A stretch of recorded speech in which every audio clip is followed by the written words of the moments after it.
ओम नमो भगवते वासुदेवाय नमो नमस्कार बंधुगण आपण मानकु आम यूट्यूब चैनल को स्वागत। बंधुगण आज आम आपण मानकु कहबू 7 तारीख विषय कि 7 तारीखर दिनटी आपणकर किपरि साब्यस्त हेबो कि ए दिन आपणकर विशेष भाव किपरि कटिबो ता सहित जदि कहिबा केउ केउ क्षेत्र रे आपणकु फायदा हेबो केउ केउ जिनिस रे आपणकु सावधानता अवलंबन करबाकू पड़िबो आपणक लव लाइफ किपरि रहिबो क्यारियर किपरि रहिबो बिजनेस आउ व्यापार किपरि रहिबो ता सहित स्वास्थ्यर किछि महत्वपूर्ण इनफॉरमेशन मध्ये आमे आपण मानको भिडियो रे कहबू आ भिडियो शेष रे आमे आपण मानको गोटे उपाय विषय रे मध्ये कहबू जहा द्वारा आपण आजिर दिन को आहुरी अधिक शुभ और मंगलदायक साब्यस्त करि परिबे। आगो को वीडियो आरंभ करबा पूर्वरु आपन को हमर रिक्वेस्ट जदि आपण हम चैनल रे नुआ करी आछंती तो चैनल को सब्सक्राइब करंतु सांगरे नोटिफिकेशन बेल को मध्ये ऑन करंतु जहा द्वारा समय समय रे सह हमर वीडियो रो नोटिफिकेशन आपन को मिली जिवो। तो आसंतु जानिबा कि केमिति रहिबो आपन को पई 7 तारीखर दिन। जदि सबुठारु प्रथमे आमे आपण माननकु कहिबू कि कोन आजि आपणक पई पॉजिटिव रहिबा पई जाउछि जदि आमे कहिबा तो फ्रेंड्स आजि कोनोसी कार्य को नेकी भल सफलता प्राप्त हेबार संभावना बनू अछि। जदि आपण कौनसी भी प्रकारर कार्य योजना को विस्तार करबा पई चेष्टा करुथिले किंबा कौनसी नुआ कार्यर आरंभ करबा पई चाहुथिले तो विशेष भाव रे सेथिरे आपणको भल सफलता मध्ये प्राप्त हेबो। एहा सहित जदि आमे कहिबा भूमि भवन वाहन आदि किणा किणीर मध्ये विशेष भाव रे जे जोग बनुछि वैज्ञानिक दृष्टिकोण एवं उन्नत भावना आपणको आगो को बढ़ाइबारे सहायता प्रदान करिवो। बड़ वृद्धंकर आशीर्वाद आउ सहयोग आपणको उपरे विशेष भाव रे बनी रहिबो। ता सहित जो समाचार को प्राप्त करबा पई आपण काफी समय रु प्रयास करि आसुथिले आज से सबुरे आपणको विशेष भाव रे सफलता मिलिबो। केवल निजर कार्य को योजनाबद्ध रूप रे करबा पई ट्राई करंतु। चाकरी पई दिया जाइथिबा प्रतियोगी परीक्षार परिणाम मध्ये आपणको सपक्ष रे जिवो। ता सहित आपण निजर लक्ष्य प्रति पूर्ण रूप रे एकाग्रचित्त रहिबे आपणको सफलता अवश्य ही प्राप्त हेबो। ज्ञानवर्धक पुस्तक को पढ़िबारे आपण आपणकर टाइम स्पेंड करिवे। ता सहित कौनसी आध्यात्मिक और प्रतिष्ठित व्यक्तिर आशीर्वाद मध्ये आपणको मार्गदर्शन प्रदान करिवो।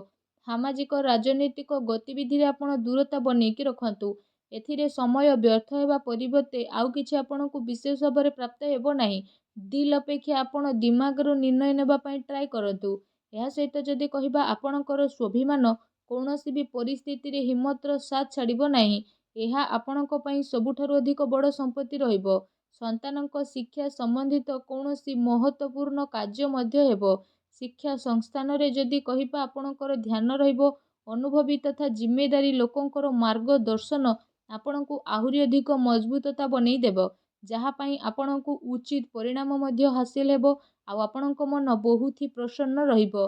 फ्रेंड्स आसंतु जानिबा ए दिन रे आपणको पई कोन नेगेटिव रहिछि। भूल कथा वार्तार प्रतिकार करिबा द्वारा ओ कारण रे लोक माने आपणको विपक्ष रे आसीबे आ आपणको सब कार्य बहुत ही समझौता आ गभीरतार सह करिबार आवश्यक रहिछि। टिके भी भूल बुझाबणार परिमाण आपणको घातक होई पारे। एथिपाई कौनसी संपर्कितक स्वास्थ्य को नहीं आपण टेंशन रे रही पारंती। विद्यार्थी माने हास परिहास एवं मनोरंजन आदि व्यर्थ काम रे पड़ी कि निजर काम रे समझौता आदु करंतु नहीं। पैसार मामला रे विशेष भाव रे कहा उपरे आपणको सावधान रहिबा पई पड़िबो। ता सहित राजनीति मामला रे कार्य रे बहुत अधिक सावधान रहिबार आवश्यकता रहिछि। एहा सहित कौनसी नुआ निवेश करिबा पूर्वरु आपण भल भाव रे जांच पड़ताल करि नियंतु। ए समय रे आर्थिक स्थिति किछि मंद आपणकर रही पारे। घरर बड़ वृद्ध बा वरिष्ठ सदस्यक स्वास्थ्यर आपणको विशेष रूप रे ध्यान रखिबार आवश्यकता रहिछि। अजणा एवं अपरिचित लोकंक द्वारा व्यवहार रे लेण देण रे सावधान रखिबार विशेष आवश्यकता रहिछि। खर्च उपरे आपण नियंत्रण रखंतु। एहा द्वारा आपणकर आर्थिक स्थिति काफी टाइम पर्यंत सुधुरी जिवो। ता सहित घरर लोकंक भितरे कौनसी हल्का फुल्का नोकझोक बा मतभेदर स्थिति मध्ये आपणकर उत्पन्न होई पारे। कौनसी संपर्कितक संबंधित कौनसी अप्रिय समाचार आपणको विचलित मध्ये करि पारे। सेथिपाई आपणको धैर्य एवं संयमता बनेकी रखिबा अति आवश्यकता रहिछि। आसंतु जानिबा आपणकर लव लाइफ आज किपरि रहिबो। ଯେଉଁ ଲୋକମାନେ ଏପର୍ଯ୍ୟନ୍ତ ସିଙ୍ଗେଲ୍ ଅଛନ୍ତି ସେମାନଙ୍କ ଜୀବନରେ କୌଣସି ପ୍ୟାରା ସାଥୀ ଆସିପାରନ୍ତି। ତା ସହିତ ନିଜର ପ୍ରେମ ଜୀବନକୁ ଗଭୀରତା ଦେବା ଏବଂ ଜଣେ ଆଉ ଜଣଙ୍କୁ ବୁଝିବାରେ ଦିନ ଆସିଯାଇଛି। ଜୀବନସାଥୀ ଏବଂ ପରିବାରଜନଙ୍କର ସହଯୋଗ ଆପଣଙ୍କର ଆତ୍ମବଳ ଏବଂ ଆତ୍ମବିଶ୍ୱାସକୁ ବଢ଼େଇ ଦେବ। ଆଉ ଆପଣ ଚିନ୍ତାମୁକ୍ତ ହୋଇକି ନିଜର ସବୁ କାର୍ଯ୍ୟକୁ ଧ୍ୟାନ ପ୍ରଦାନ କରିବେ। ଦାମ୍ପତ୍ୟ ସମ୍ବନ୍ଧରେ ଆପଣଙ୍କର ମଧୁରତା ଆସିବ। ପରିବାରର ପ୍ରାଥମିକତା ଆପଣଙ୍କର ବନିଯିବ। ଜୀବନସାଥୀ ଆପଣଙ୍କର ପରିସ୍ଥିତିରେ ପୂର୍ଣ୍ଣ ରୂପରେ ସହଯୋଗ ପ୍ରଦାନ କରିବେ। ତା ସହିତ ଏକାଗ୍ରତା ଏବଂ ଘରର ବୃଦ୍ଧ ଲୋକଙ୍କର ଆଶୀର୍ବାଦ ଏ ସମୟରେ ଆପଣଙ୍କର ଆତ୍ମବିଶ୍ୱାସକୁ ବିଶେଷ ଭାବରେ ବଢ଼ାଇବ।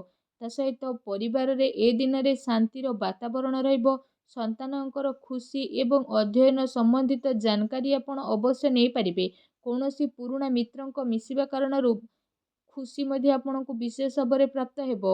ଆସନ୍ତୁ ଜାଣିବା ଆପଣଙ୍କର ବ୍ୟବସାୟ କ୍ୟାରିୟର କିପରି ରହିବ। ଏ ଦିନରେ ଆକସ୍ମିକ ଧନଲାଭର ପ୍ରବଳ ଯୋଗ ଆପଣଙ୍କ ପାଇଁ ବନୁଛି। ପ୍ରତିସ୍ପର୍ଦ୍ଧା ଉପରେ ଆପଣ ବିଜୟତା ପ୍ରାପ୍ତ କରିବେ। ନୂଆ କାର୍ଯ୍ୟ ଆରମ୍ଭ କରିବା ପୂର୍ବରୁ ସମୟ ଆପଣଙ୍କ ପାଇଁ ବହୁତ ହି ଭଲ ରହିବ। ତା ସହିତ କାର୍ଯ୍ୟ କ୍ଷେତ୍ରରେ ଯଦି କହିବା କାମର ଅଧିକତା ରହିବ ଆଉ ଦିନ ଆପଣଙ୍କର ଦୌଡ଼ା ଦୌଡ଼ିରେ ଯିବ।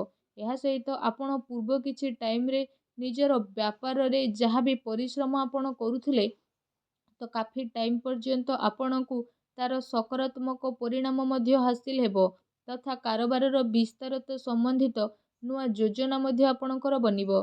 ଏହା ଆପଣଙ୍କ ପାଇଁ ଅବଶ୍ୟ ହିଁ ଲାଭଦାୟକ ସିଦ୍ଧ ହେବ। ବ୍ୟବସାୟରେ ନୂଆ ନୂଆ ପ୍ରୟୋଗ ଦ୍ୱାରା କାମ କରିବା ଆପଣଙ୍କ ପାଇଁ ଅତି ଆବଶ୍ୟକ ରହିଛି, କାରଣ ବର୍ତ୍ତମାନ ସ୍ଥିତି କାରଣରୁ କାର୍ଯ୍ୟରେ ପରିବର୍ତ୍ତନ ଆପଣଙ୍କୁ ନିହାତି ଭାବରେ ଦେଖିବାକୁ ମିଳିବ। ଯଦି ଆପଣ ଭୂମି ଆଦିରେ ନିବେଶ କରିବାର ପ୍ରୋଗ୍ରାମ ବନେଇ ରଖୁଛନ୍ତି ତ ଆପଣ ସେସବୁରେ ନିବେଶ ମଧ୍ୟ କରିପାରିବେ। ଏ ଟାଇମ୍ ଆପଣଙ୍କର କାଫି ଅନୁକୂଳ ଭରା ରହିବ, ଯାହା ଆଗକୁ ଯାଇ ଆପଣଙ୍କୁ ବହୁତ ହି ଲାଭଦାୟକ ସିଦ୍ଧ ହେବ। ଫ୍ରେଣ୍ଡସ୍, ଆସନ୍ତୁ ଜାଣିବା ଏ ଦିନରେ ଆପଣଙ୍କର ସ୍ୱାସ୍ଥ୍ୟ କିପରି ରହିବ। ଫ୍ରେଣ୍ଡସ୍, ଏ ଦିନରେ ଆପଣ ଆପଣଙ୍କ ଶରୀରର କ୍ଷମତାକୁ ବନେଇକି ରଖିକି ନିଜର ସବୁ କାମକୁ ପୁରା ଶାରୀରିକ କ୍ଷମତାର ସହ ଆଗକୁ କରିବା ପାଇଁ ଟ୍ରାଏ କରିବେ। ତା ସହିତ ଆପଣଙ୍କର ସ୍ୱାସ୍ଥ୍ୟ ବହୁତ ହି ଭଲ ଏ ଦିନରେ ରହିବ। ଆପଣ ନିଜକୁ ଚିନ୍ତା ମୁକ୍ତ ଏବଂ କାଫି ଊର୍ଜାବାନ ବୋଲି ଅନୁଭବ କରିବେ। ତା ସହିତ ଆପଣ ଆପଣଙ୍କ ସ୍ୱାସ୍ଥ୍ୟକୁ ଆହୁରି ଅଧିକ ଭଲ ରଖିବା ପାଇଁ ଆପଣ ପ୍ରତ୍ୟେକ ଦିନ ଯୋଗ କରନ୍ତୁ, ବ୍ୟାୟାମ କରନ୍ତୁ ଏବଂ ସୁସ୍ଥ ରୁହନ୍ତୁ। ଏବେ ଆସନ୍ତୁ ଜାଣିବା କି ଆଜି ଆପଣଙ୍କ ପାଇଁ କ'ଣ ବିଶେଷ ଉପାୟ ରହିଛି। ଆଜି ଆପଣ ବିଶେଷ ଭାବରେ ଯଦି ଆମେ ଆପଣମାନଙ୍କୁ ଉପାୟ ବିଷୟରେ କହିବୁ ତ ଉପାୟ ସ୍ୱରୂପ ଆଜି ଆପଣ କଳା କୁକୁରକୁ ରୁଟି ଖାଇବାକୁ ଦିଅନ୍ତୁ। ତା ସହିତ ଘରର ଇଶାଣ କୋଣରେ ଘିଅ ଦୀପ ଏବଂ ତେଲ ଦୀପଟିଏ ପ୍ରଜ୍ୱଳନ କରନ୍ତୁ। ଏହାଦ୍ୱାରା ସବୁ ନକାରାତ୍ମକ ଶକ୍ତିର ବିନାଶ ହେବ ଆଉ ଶୁଭ ଫଳ ଆପଣଙ୍କୁ ପ୍ରାପ୍ତି ହେବ। ଆଜିର ଭିଡ଼ିଓଟି ଆପଣଙ୍କୁ କେମିତି ଲାଗିଲା ଆମକୁ କମେଣ୍ଟ କରିକି ଜଣାନ୍ତୁ। ଚ୍ୟାନେଲରେ ନୂଆ ଆସିଥିଲେ ଚ୍ୟାନେଲକୁ ସବସ୍କ୍ରାଇବ୍ ମଧ୍ୟ କରନ୍ତୁ। ଧନ୍ୟବାଦ।